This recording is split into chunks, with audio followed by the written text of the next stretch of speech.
The late afternoon sun cast long shadows across the suburban streets as Michael Chen drove his rental car through the neighborhood he grew up in. Everything looked smaller somehow. The corner store where he'd bought candy as a kid had been replaced by a vape shop. His old high school football field, visible in the distance, now had bright LED lights instead of the dim fixtures he remembered. It had been nearly 3 years since he'd been back home. 3 years of undercover work abroad that had left him with 2 new scars and a perpetual wariness that he couldn't seem to shake even here, in the place he once felt safest. Michael adjusted the air conditioning and rolled his shoulders to release the tension. His mother had sounded worried on the phone last week. Dad's health was declining, and while she hadn't directly asked him to come home, Michael knew when his family needed him. The CIA had granted him 3 weeks of leave, the longest break he'd had in years. The familiar turn onto Maple Street brought a smile to his face. The Chen family home was just 5 blocks away. He slowed down as he passed Mrs. Patel's house, noticing her garden was still immaculate after all these years. The cherry trees his father had always admired were in full bloom, their pink petals drifting across lawns and sidewalks. The flash of police lights in his rearview mirror cut through his nostalgia. Michael checked his speed, 5 under the limit, and signaled to pull over. He'd done nothing wrong, but years in intelligence had taught him that interactions with local law enforcement while on leave were best kept brief and unmemorable. He brought the car to a complete stop, rolled down his window and placed his hands on the steering wheel where they would be visible, standard procedure. The police cruiser parked behind him, and in his mirror, Michael could see an officer approaching, hand resting casually near his holster. "License and registration," the officer said, not bothering with a greeting. His nameplate read Dalton, and his eyes scanned the car's interior with obvious suspicion. "Good afternoon, officer," Michael replied evenly, keeping his hands on the wheel. "My registration is in the glove compartment and my wallet is in my back pocket. I'm going to reach for them now, if that's all right." Officer Dalton gave a curt nod and Michael moved slowly, retrieving the rental agreement and his personal ID. He didn't offer his government credentials. There was no need to complicate a routine traffic stop. "Do you know why I pulled you over today?" Dalton asked, studying the documents with narrowed eyes. "No, sir, I don't. Was I speeding?" "You were driving suspiciously slow through a known drug corridor," Dalton said, his tone hardening. "And your rental agreement shows you picked this car up at the airport just 3 hours ago." Michael kept his expression neutral. "I grew up in this neighborhood, officer. I'm just visiting family and taking in the changes since I was last home." Dalton's posture stiffened. "Where exactly are you coming from, Mr. Chen?" "I flew in from Washington, D.C. this morning. And what business did you have in D.C.?" The question was unnecessary and clearly overstepping, but Michael remained calm. "I work for the government. I'm on leave visiting my parents.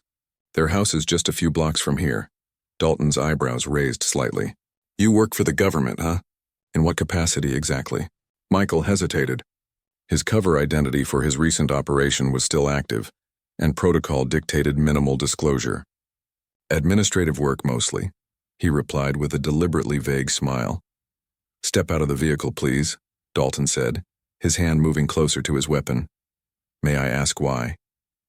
"I haven't broken any laws. Step out of the vehicle now, sir." The "sir" came out sounding like an insult. Michael assessed the situation quickly. The street was quiet, with only a few pedestrians in the distance. No witnesses close by. Dalton's body camera appeared to be active, which was good.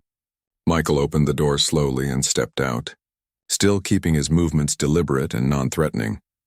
"Turn around and place your hands on the roof of the car," Dalton instructed. "Officer, I think there's been a misunderstanding. I'm just visiting my family. Hands on the car, now." Dalton's voice rose sharply. Michael complied, feeling the cool metal of the car roof beneath his palms. "I'd like to know what I'm being detained for." Instead of answering, Dalton began a pat-down, roughly checking Michael's pockets and sides. The officer's breathing had quickened, a sign of adrenaline that Michael recognized all too well from tense operations overseas. "What's this?" Dalton pulled a small notebook from Michael's jacket pocket. "Just notes," Michael said calmly. The notebook contained nothing classified, mostly reminders and personal observations, but Dalton flipped through it with growing agitation. There are addresses here, times, names, Dalton's. Voice had taken on an edge of triumph, as though he'd discovered something incriminating. Yes, places I want to visit while I'm home, friends to catch up with. Dalton stopped at a page with Chinese characters written in Michael's precise handwriting. What's this supposed to mean? It's a message to my grandmother. She prefers traditional Chinese. Dalton's face flushed. You expect me to believe that? This neighborhood has been targeted by Chinese nationals running fentanyl for the past year. The accusation was so unexpected that Michael nearly laughed. Officer Dalton, I assure you I'm not involved in drug trafficking. I work for the federal government. If you'd like to verify that. Oh, now you're threatening me with federal connections? Dalton's hand moved to his handcuffs. Turn around, hands behind your back. This is unnecessary, Michael said, his patience wearing thin. If you call the local FBI field office, they can confirm my identity. So now you work for the FBI? Your story keeps changing. Dalton grabbed Michael's wrist, twisting it as he applied the handcuffs. Michael winced but didn't resist. I never said I worked for the FBI, I said they could verify who I am. Which is what exactly?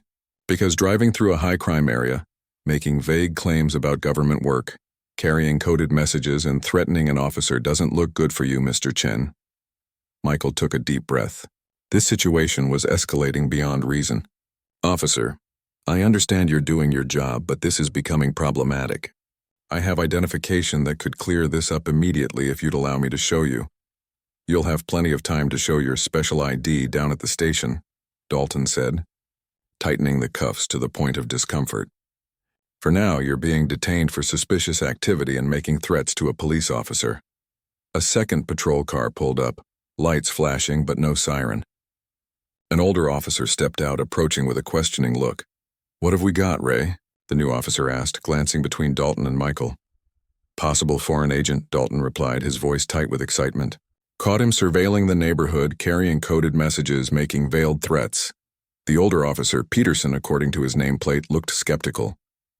Foreign agent? In Westlake? I'm not a foreign agent, Michael said calmly. I'm a citizen visiting my parents who live on Maple Street.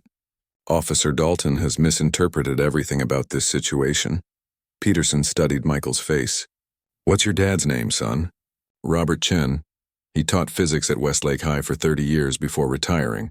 Recognition flickered across Peterson's face. Dr. Chen? Skinny guy, always wore bow ties? Michael nodded, relief washing over him. That's him. Peterson turned to Dalton. I know this family, Ray. Dr. Chen's a respected member of this community. Dalton's jaw tightened.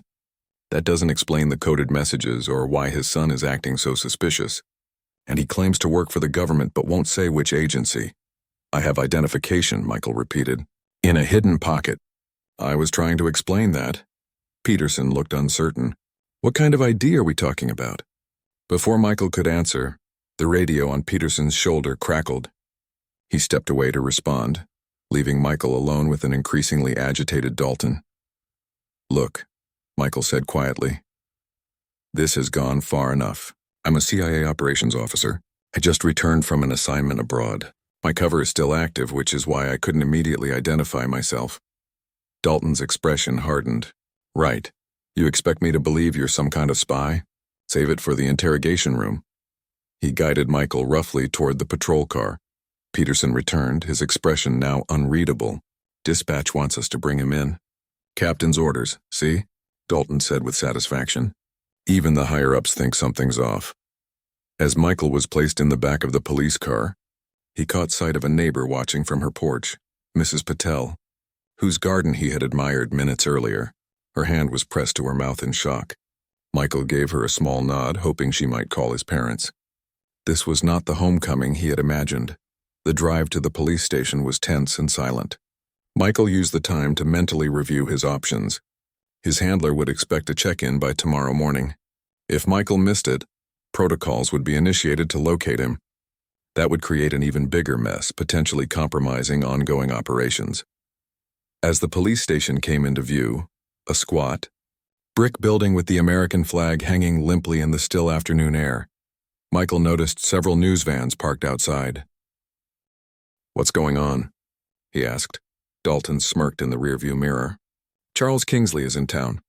announcing his Senate run tomorrow. But don't worry, I'm sure that has nothing to do with why a CIA officer suddenly showed up in Westlake today. Michael closed his eyes briefly. This was worse than he thought. Charles Kingsley, a controversial political figure known for inflammatory rhetoric, was exactly the type of potential target that would concern his agency. And now, thanks to Officer Dalton's prejudice and poor judgment, Michael was being paraded into a police station as a suspicious person, unable to contact his team. The car stopped, and as Dalton opened the door to lead him inside, Michael caught a glimpse of a man watching from across the street.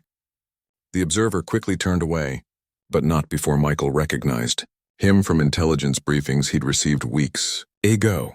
The situation had just become much more complicated than a simple case of racial profiling. The police station hummed with activity as Officer Dalton guided Michael through the front entrance. The handcuffs bit into his wrists, but Michael kept his face neutral, taking in every detail of his surroundings. 2 officers manned the front desk, both distracted by the steady stream of phone calls. A bulletin board on the far wall displayed photos of Charles Kingsley, alongside a map of tomorrow's parade route. 3 hallways branched off from the main area, with security cameras positioned at each intersection. "Keep moving," Dalton muttered, shoving Michael forward with unnecessary force. They passed a group of journalists collecting press badges, their equipment bags piled beside them.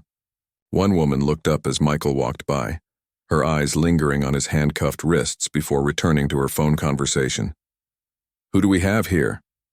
A heavy-set desk sergeant glanced up as Dalton approached. "Suspicious individual," Dalton replied, his voice carrying enough to draw attention. "Possible foreign operative. Found him surveilling the area around Maple Street with coded messages and sketchy government claims." The sergeant raised an eyebrow. "That so?" He studied Michael with newfound interest. "Got ID?" "He claims to have special identification," Dalton said with obvious skepticism. "Wouldn't show it during the stop." "I offered to show it," Michael corrected calmly. "Officer Dalton didn't give me the opportunity." The sergeant sighed, looking between them. "Booking room 2 is open. Process him, then we'll see about this mystery ID." As Dalton led him down the hallway, Michael noticed Officer Peterson speaking quietly to a lieutenant near the water cooler, occasionally glancing in their direction. Michael memorized the lieutenant's name from his badge, Walsh, in case he needed to reference it later. The booking room was small and windowless, with a metal table bolted to the floor and 3 uncomfortable-looking chairs. A camera blinked in the upper corner. Dalton pointed to a chair. "Sit." Michael complied, keeping his expression neutral as Dalton began the booking process, typing information into an outdated computer terminal. Full name? Michael Robert Chen. Date of birth? March 17, 1988. Occupation? Dalton looked up, his expression challenging. Intelligence officer, Central Intelligence Agency. Dalton snorted. "Yeah, right. Let's say unemployed for now." "I'd like to make my phone call," Michael said. "You'll get your call when I'm finished here." Dalton continued typing. "Permanent address? 1420 Riverside Drive, apartment 3B, Arlington, Virginia." The questions continued for several more minutes, standard booking information that Michael provided truthfully, except when operational security required otherwise. When Dalton finally finished, he stood up. "Empty your pockets onto the table." Michael did as instructed. His wallet, some loose change, a stick of gum, a handkerchief, his phone, a basic model with no classified information. Dalton picked up the phone. "Password? I'm not required to provide that." "Hiding something?" "Exercising my rights." Dalton's nostrils flared as he bagged the items. "Where's this special ID you keep mentioning?" "Inside pocket of my jacket, left side. There's a hidden zipper." Dalton roughly searched the jacket, finally locating the concealed pocket. He extracted a slim leather case and flipped it open, his expression shifting from triumphant to uncertain as he examined the credentials inside. "This looks..." He hesitated, turning the ID over in his hands. "This could be fake. You can verify it," Michael said. "There's a phone number on the back." Dalton closed the case. "I'll have the lieutenant look at this. Don't move." He left the room, taking Michael's credentials with him but forgetting to close the door completely in his haste. Through the narrow opening, Michael could hear fragments of conversation from the hallway. Someone mentioned Kingsley's name. Another voice, female, authoritative, said something about increased security and credible threats. Michael sat perfectly still, focusing his attention on the voices while appearing to stare at the wall. Years of training had honed his ability to extract information from partial conversations, 3 separate groups, planning protests, someone was saying. Concerns about the Pine Street militia, came another voice. FBI flagged them last month. Kingsley's people want additional officers at the park entrance. The voices faded as the speakers moved away. Michael shifted his focus to his immediate surroundings. The camera in the corner would be recording his every move. The ventilation system was standard, too small for any purpose beyond its intended use. The door, now slightly ajar, presented the only realistic exit. 20 minutes passed before the door swung open fully. Lieutenant Walsh entered, followed by a flustered-looking Dalton. "Mr. Chen," Walsh said, his tone carefully professional. "There seems to have been a misunderstanding." Michael remained silent, waiting. "We've verified your credentials," Walsh continued, placing the ID case on the table. "Officer Peterson recognized your father, which helped clarify things. I apologize for the inconvenience." "And the wrongful arrest?" Michael asked quietly. Walsh's expression tightened. "No formal arrest was processed. You were temporarily detained for questioning, which is within our rights when suspicious activity is reported. Driving 5 miles under the speed limit is suspicious activity?" Dalton shifted uncomfortably behind his superior but remained silent. "Officer Dalton was performing his duties as he understood them," Walsh said, his tone making it clear the matter was closed. "You're free to go, Mr. Chen. An officer will drive you back to your vehicle. I'd still like to make my phone call." "That won't be necessary now that—" "It is necessary," Michael interrupted. "I need to contact my supervisor to explain why I'll be missing my check-in." Walsh studied him for a moment. "Very well. Officer Dalton will show you to the phones." Michael stood gathering his belongings as Dalton removed the handcuffs. The officer's earlier bravado had disappeared, replaced by a sullen silence as he led Michael to a bank of payphones near the front desk. 10 minutes, Dalton said curtly, stepping back to give Michael minimal privacy. Michael dialed a number from memory, one that would connect him to his handler through secure channels. After a series of automated prompts, a woman answered, "Operations." "This is Nightingale," Michael said using his operational code name. "I experienced a delay due to local interference. Status now green, but timeline compromised." There was a brief pause. "Understood, Nightingale." "Duration of compromise?" "Approximately 90 minutes. No breach of operational security, but my presence has been flagged in the system." "Acknowledged. Do you require extraction?" Michael glanced at Dalton, who was pretending not to listen. "Negative. Situation contained. However, there may be overlap with Operation Kingfisher."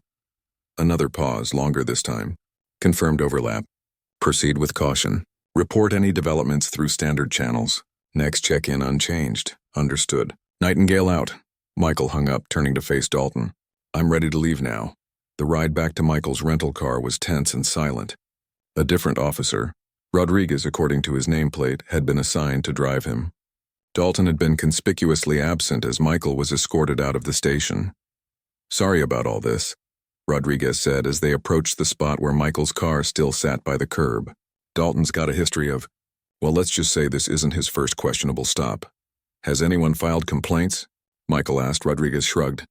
"A few, never sticks. His dad was the police chief before retiring last year. That explained a lot. Family connections protecting a problem officer. A story as old as policing itself."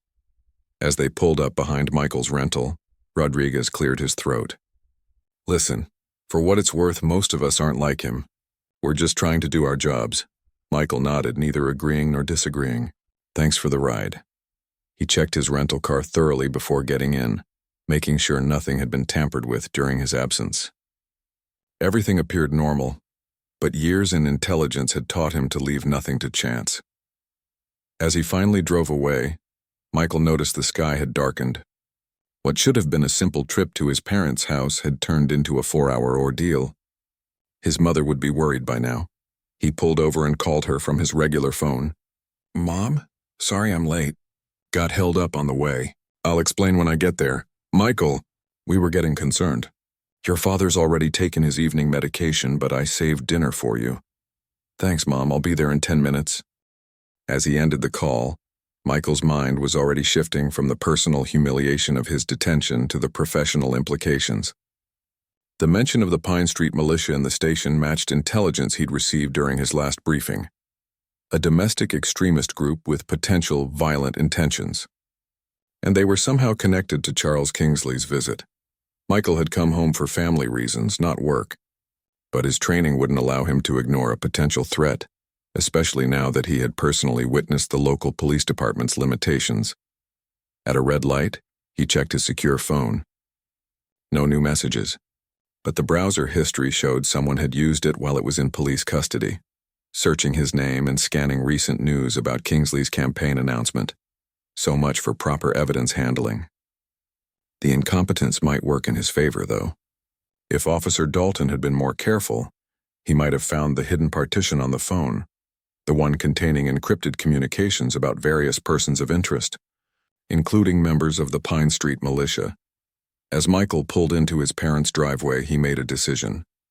Tomorrow, after seeing his father, he would conduct his own surveillance of Kingsley's event. Not because it was his assignment, but because he couldn't shake the feeling that Dalton's random stop hadn't been random at all. The porch light illuminated his mother's face as she opened the door, her worried expression melting into a smile. Michael pushed his concerns aside temporarily. For the next few hours, he would just be a son visiting his family. The spy could wait until morning. But as he hugged his mother, Michael couldn't help noticing a car driving slowly past the house, the same model he'd seen parked across from the police station earlier. Coincidence was rarely coincidence in his line of work. Everything okay? His mother asked, noticing his distraction. Fine, Michael assured her, guiding her inside while memorizing the car's license plate. Just tired from the trip. It's good to be home. The car turned at the corner and disappeared from view. But Michael knew with certainty that his involuntary visit to the Westlake Police Department had set something in motion. Something that wouldn't end with a simple apology from Lieutenant Walsh. Morning, sunlight streamed through the kitchen windows as Michael sat with his father at the breakfast table. Robert Chen looked frailer than Michael remembered, his once dark hair now completely silver, his shoulders slightly stooped. But his mind remained sharp, his eyes bright as he questioned his son about last night's delay. The police actually handcuffed you? Robert shook his head in disbelief. In our neighborhood? It was just a misunderstanding, Dad, Michael said, not wanting to upset his father. Officer Peterson recognized your name and everything got sorted out. Peterson? Tom Peterson. Robert nodded thoughtfully. Good man. His daughter was one of my best physics students. He stirred his tea slowly. But this other officer, what was his name? Dalton. Never heard of him. Husby knew. Robert's expression darkened, though not too new to have learned bad habits. Michael's mother placed a plate of scrambled eggs in front of him. Eat, she instructed. You're too thin. Michael smiled at the familiar concern. Some things never changed, no matter how old you got or what job you did. He took a bite, then checked his watch. Got somewhere to be? His father asked, too perceptive to miss the gesture. Just habit, Michael replied. But the truth was he did have somewhere to be. Kingsley's campaign announcement was scheduled for 2 p.m. at Memorial Park. After his mother had gone to bed last night, Michael had spent hours on his secure laptop, reviewing what the agency knew about the Pine Street militia and their possible connection to Kingsley's visit. His phone buzzed. A text from an unknown number. Coffee? The old place on Main, 10 a.m. Michael recognized the code phrase. His handler had sent someone to meet him. I might catch up with some old friends this morning, he told his parents, keeping his tone casual. Maybe drive by the high school, see what's changed. His mother brightened. You should visit Mrs. Wilson if she's still at the library. She always asks about you when I see her. Michael nodded, though he had no intention of making social calls. I'll try to be back for lunch. The coffee shop on Main Street had been called The Grind when Michael was in high school. Now it was Westlake Brews with trendy industrial lighting and exposed brick walls. Despite the name change, the smell of fresh coffee and baked goods remained the same. Michael arrived 15 minutes early, choosing a corner table with a clear view of both the entrance and the back exit. He ordered a black coffee and waited, appearing relaxed while maintaining full awareness of everyone who entered.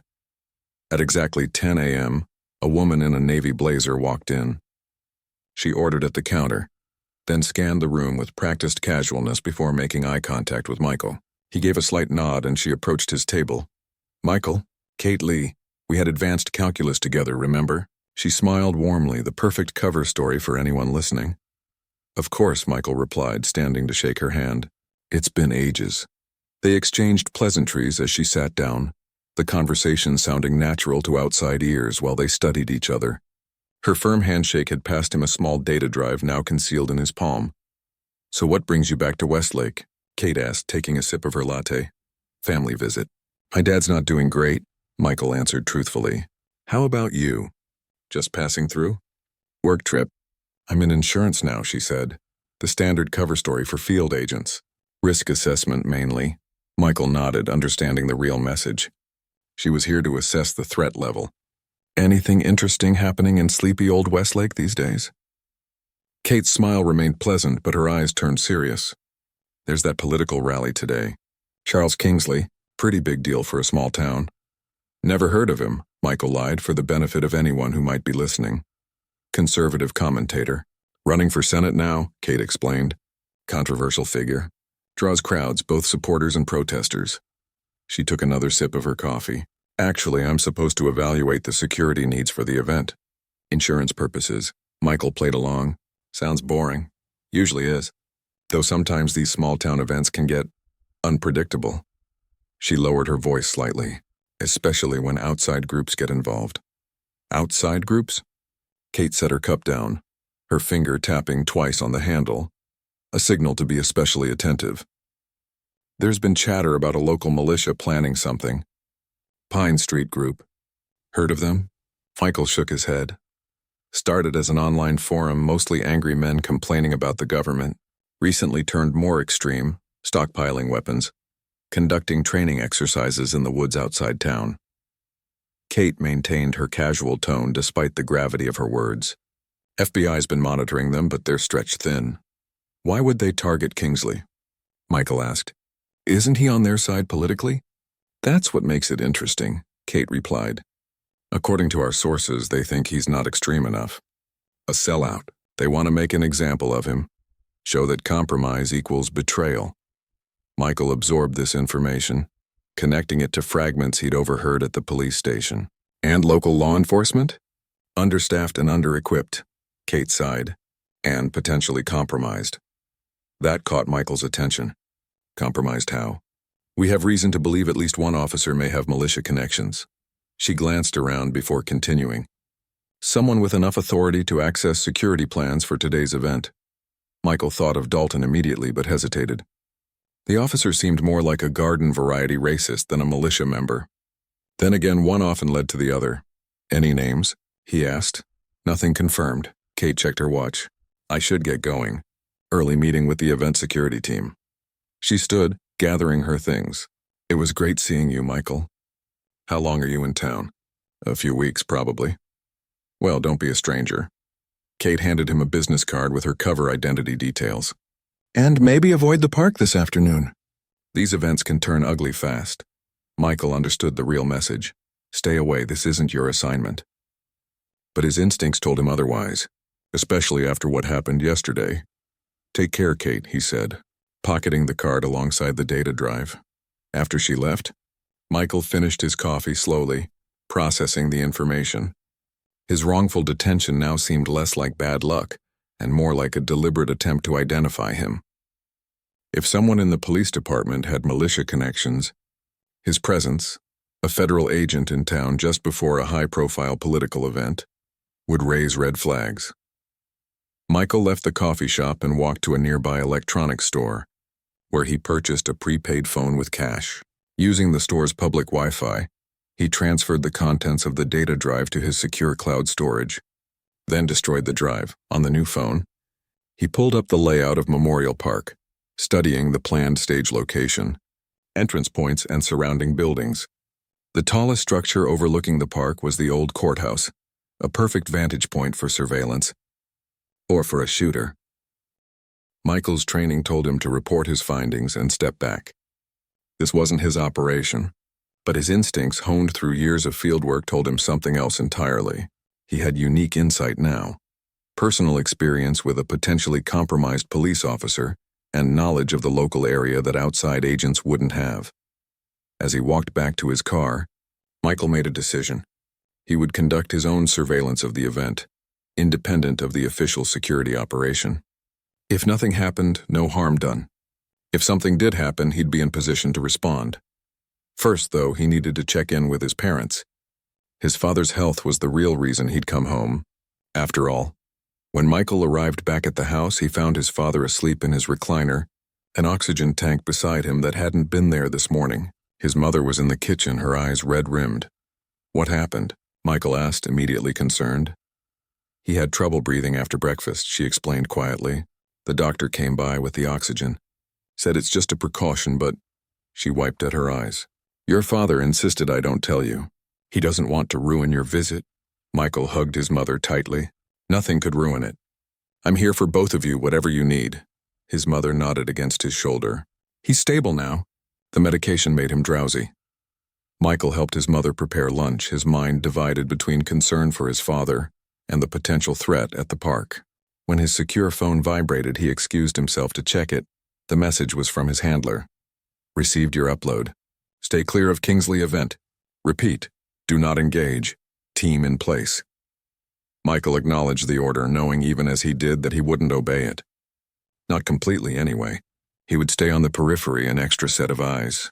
His wrongful detention had made this personal, something his handler wouldn't understand. When his father woke up, Michael sat with him, discussing old memories and catching up on neighborhood gossip. Robert Chen was a perceptive man, though, and eventually fixed his son with a knowing look. "Something else is bothering you," he said, "beyond my health and that police incident." Michael hesitated, then decided on a partial truth. "The officer who detained me, Dalton. I have reason to believe he might be involved with some bad people." His father raised his eyebrows. "That's a serious accusation, I know, and I don't have proof." Michael leaned forward. "But there's a political event happening today, and these people might be planning something dangerous. And you feel responsible because I'm here. Because I can help." Michael shrugged. "It's what I do, Dad." Robert studied his son for a long moment, then nodded. "Your mother and I never asked too many questions about your work. We figured if the government trusted you with important responsibilities, we should too." He adjusted his oxygen tube. "But please be careful. Whatever you're thinking of doing." "I will," Michael promised. "I just need to observe, that's all." His father smiled slightly. "You never could sit on the sidelines even as a kid." He reached for his son's hand. "Your mother will be at her book club until 5. She doesn't need to know about any of this." Michael squeezed his father's hand, grateful for the understanding. "I'll be back before she is." As he prepared to leave, Michael's new prepaid phone chimed with a text message. The number was blocked, the message brief. "Officer Dalton suspended pending internal investigation. Watch your back." Michael stared at the screen, wondering who had sent the warning. Officer Peterson? Lieutenant Walsh? Perhaps Kate had pulled some strings after their meeting. Whoever it was, the message confirmed his suspicions. Dalton's detention of a federal agent had triggered internal scrutiny that might expose militia connections within the department, which meant that if the Pine Street militia was indeed planning something at Kingsley's event, they now had extra motivation to act quickly, before their police insider was fully investigated. Michael grabbed his jacket and headed for the door. The event was starting in 2 hours, and he needed to be in position well before then. As he stepped outside, he noticed a car parked down the street, the same model he'd seen last night. Someone was watching his parents' house. Watching him, the stakes had just gotten higher. Not only was there a potential attack planned on a political figure, but now Michael and possibly his family were targets too. He walked calmly to his rental car, pretending not to notice the surveillance. As he drove away, one thought dominated his mind. What had started as a simple family visit had turned into something far more dangerous, and he was now at the center of it all. Memorial Park buzzed with activity as Michael circled the perimeter on foot. He'd parked 6 blocks away and approached cautiously, blending with the growing crowd. Campaign volunteers in blue Kingsley shirts erected barriers and distributed signs. Police officers, none he recognized from yesterday's ordeal, checked bags at entry points. News vans lined the street, their satellite dishes raised like strange metal flowers. Michael adjusted his baseball cap and sunglasses. He wore jeans and a plain gray hoodie, nothing that would draw attention. The prepaid phone in his pocket contained the park layout with key positions marked. His secure phone was turned off, tucked into a hidden pocket. No point advertising his presence to his superiors, who had explicitly ordered him to stay away. A stage stood at the north end of the park, draped with red, white, and blue bunting. Sound technicians tested microphones while suited men with earpieces, Kingsley's private security, surveyed the area with practiced efficiency. They were professionals, Michael noted, but too focused on the obvious threat vectors. Their attention centered on the growing crowd of supporters and a small group of protesters gathering across the street. No one was watching the old courthouse to the east.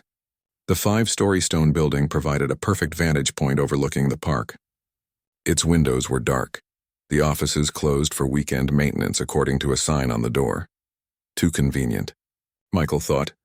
He approached a hot dog vendor positioned near the park's east entrance. "Busy day?"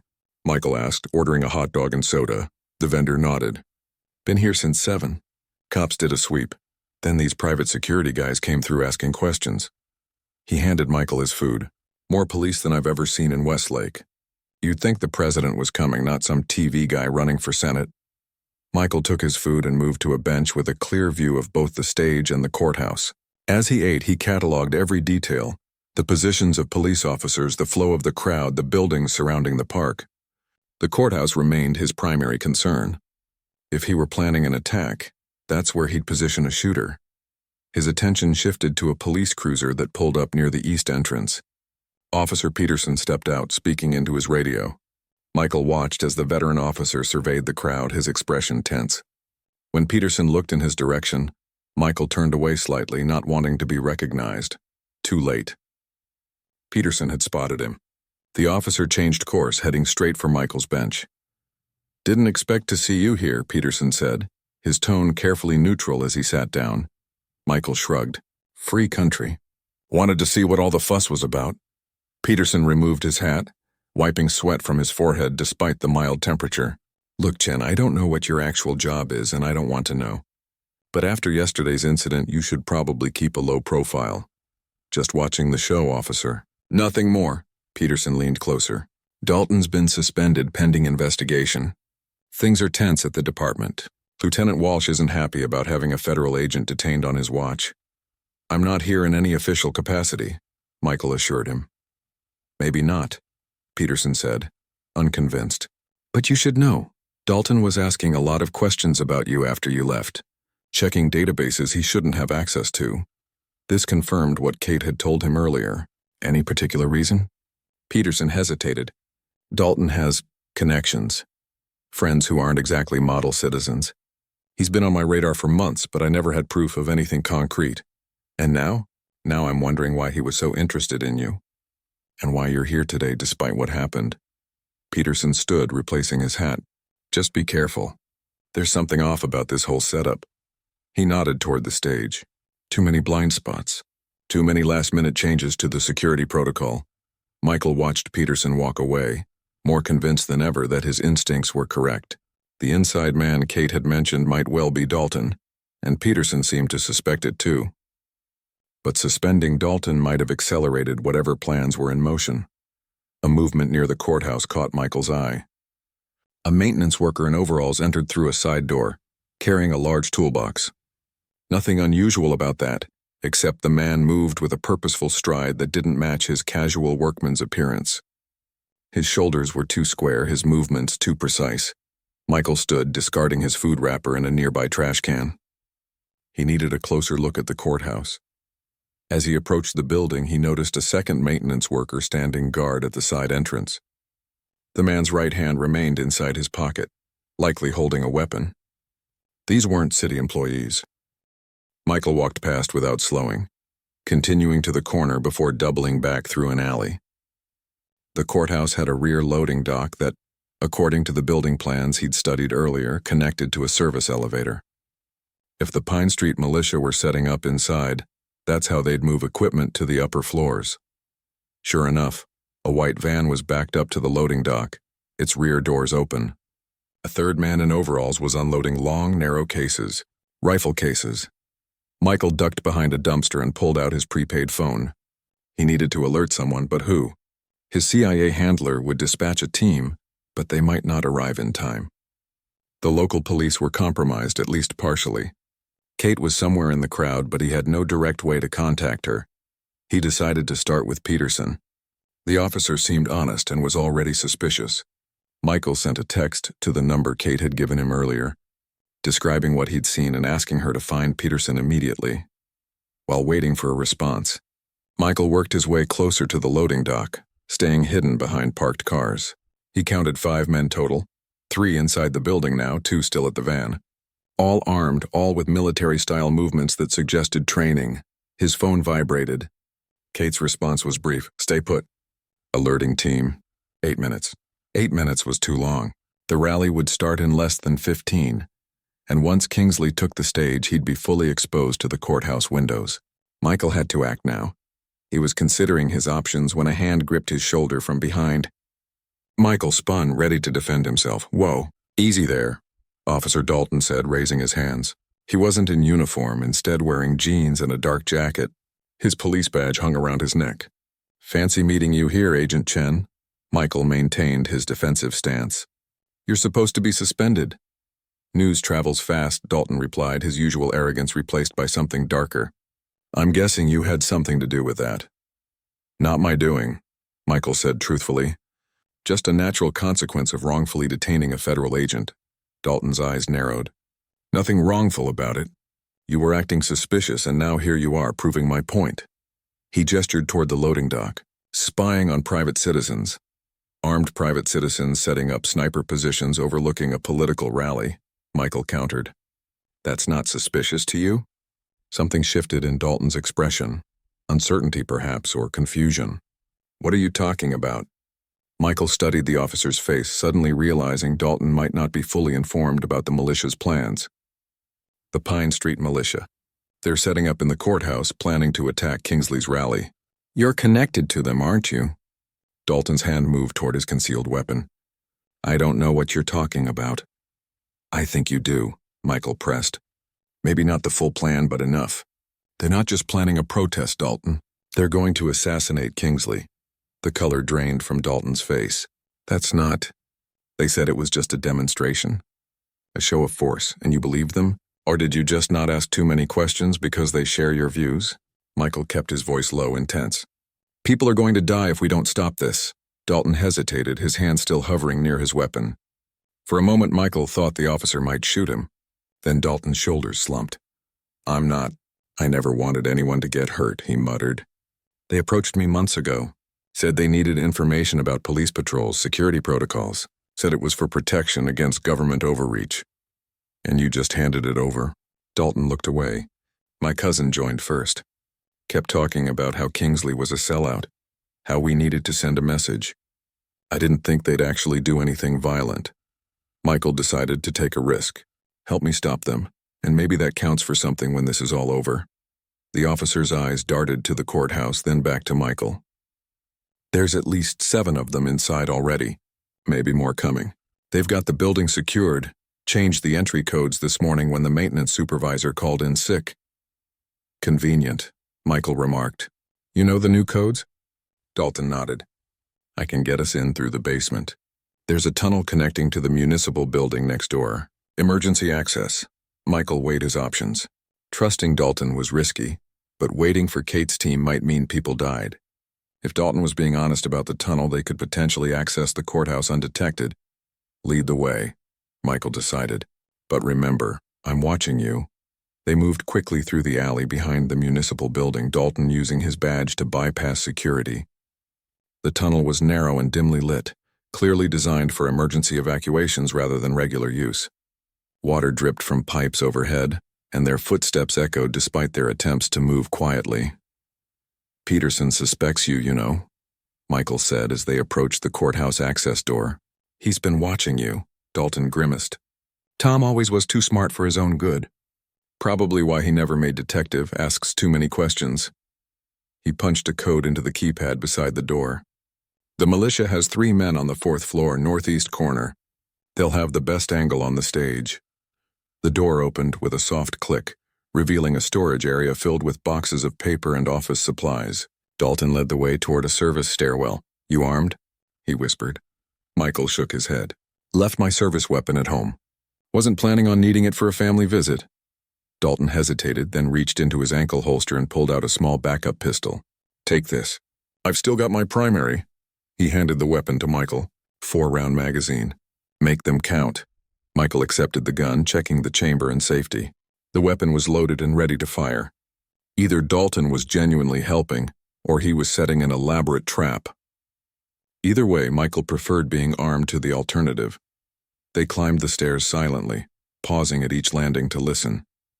When they reached the 3rd floor, voices became audible above them, men talking in low, urgent tones. 3 minutes to broadcast, someone said. Communications check, another voice responded. Position secure. We have visual on the stage. Target expected in 5 minutes. Michael looked at Dalton, who nodded grimly. This confirmed it. They were planning to shoot Kingsley. How do you want to play this? Dalton whispered. We're outnumbered and don't know their exact positions, Michael replied. We need a distraction. He checked his phone. No new messages from Kate. Her team was likely in position by now, but wouldn't know exactly where to focus their efforts. An idea formed. Your badge, Michael said. Does it have an RFID chip? Dalton nodded, confused. For building access, why? The fire alarm, Michael explained. If we trigger it, it'll cause confusion, delay Kingsley taking the stage, and bring additional first responders. Your badge should access the control panel. 3rd floor near the elevators, Dalton confirmed. But they'll know someone triggered it manually. That's where you come in, Michael said. You're going to call Peterson, tell him what's happening, and coordinate with Kate's team outside. I'll handle the militia. Dalton looked skeptical. Alone? Against at least 3 armed men? I've had worse odds, Michael assured him. It wasn't entirely true, but Dalton didn't need to know that. Besides, they're not expecting resistance from inside the building. They moved to the 3rd floor, locating the fire alarm control panel. Dalton swiped his badge, then entered another code. You sure about this? He asked, finger hovering over the alarm trigger. Michael nodded. Make the call to Peterson. I'm going up. As the alarm blared to life, Michael slipped through the stairwell door and continued upward, Dalton's backup weapon ready. Below, he heard Dalton speaking urgently into his phone, actually following through on his promise to call for backup. Maybe there was hope for Officer Dalton after all, Michael thought as he approached the 4th floor. Though redemption would have to wait, right now he had militia members to deal with. The fire alarm's shrill wail echoed through the courthouse as Michael reached the 4th floor. He paused at the stairwell door, listening for movement on the other side. The alarm would create confusion, but it also meant he'd lost the element of surprise. The militia members knew someone had triggered it. Taking a deep breath, Michael eased the door open just enough to peek through. The 4th floor featured an open office layout with cubicles in the center and private offices along the perimeter. The northeast corner, where Dalton said the shooters were positioned, contained the district attorney's suite, with large windows overlooking the park. 2 men in maintenance uniforms stood in the hallway outside the DA's office, speaking urgently to each other. Each wore radio earpieces and held pistols at their sides. A 3rd man appeared in the doorway of the office, gesturing angrily. Who triggered the alarm? He demanded. This one was older, with a military-style buzz cut and a bearing that suggested he was in charge. Kent, check the stairwells. Anthony, secure the elevator. Nobody comes up, understood? The 2 men nodded, splitting up to follow orders. The one called Kent headed straight for Michael's position. Michael let the door close silently and pressed himself against the wall beside it, Dalton's pistol ready. When the door opened, he struck, driving his elbow into Kent's throat while simultaneously disarming him. The militia member gasped for breath, dropping to his knees. Michael delivered a precise blow to the back of his head, rendering him unconscious.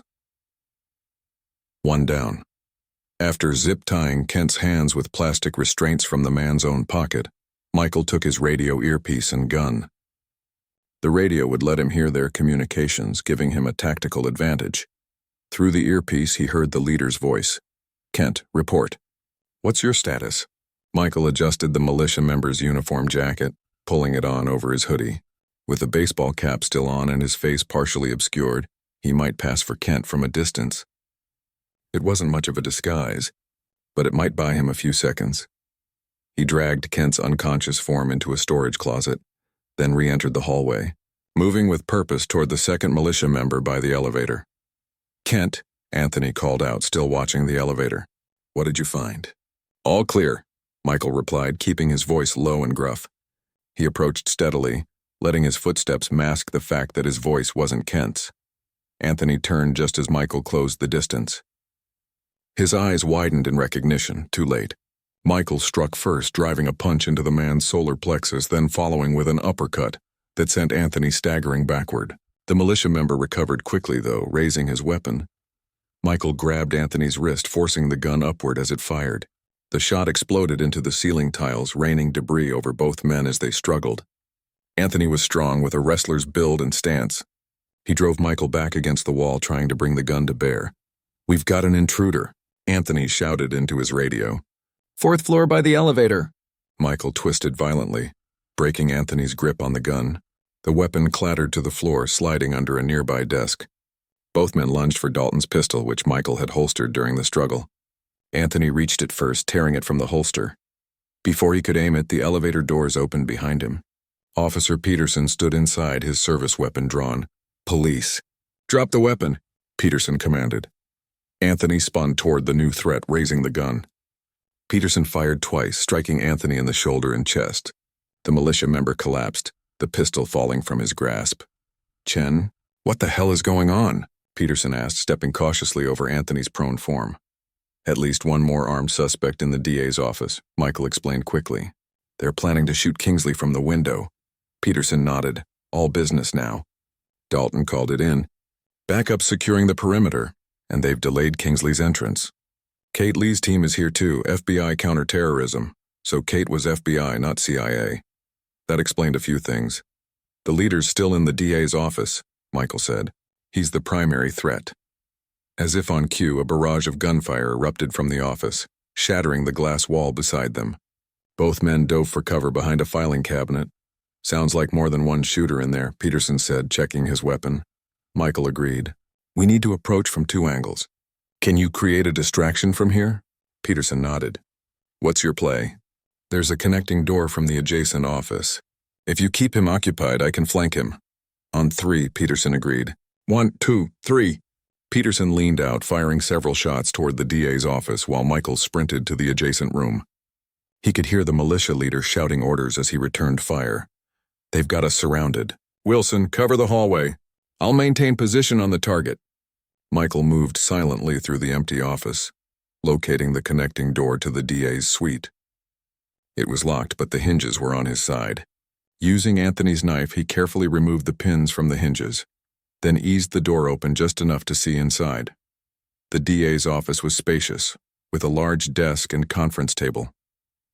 The militia leader knelt by the window, a high-powered rifle with a scope mounted on a tripod in front of him.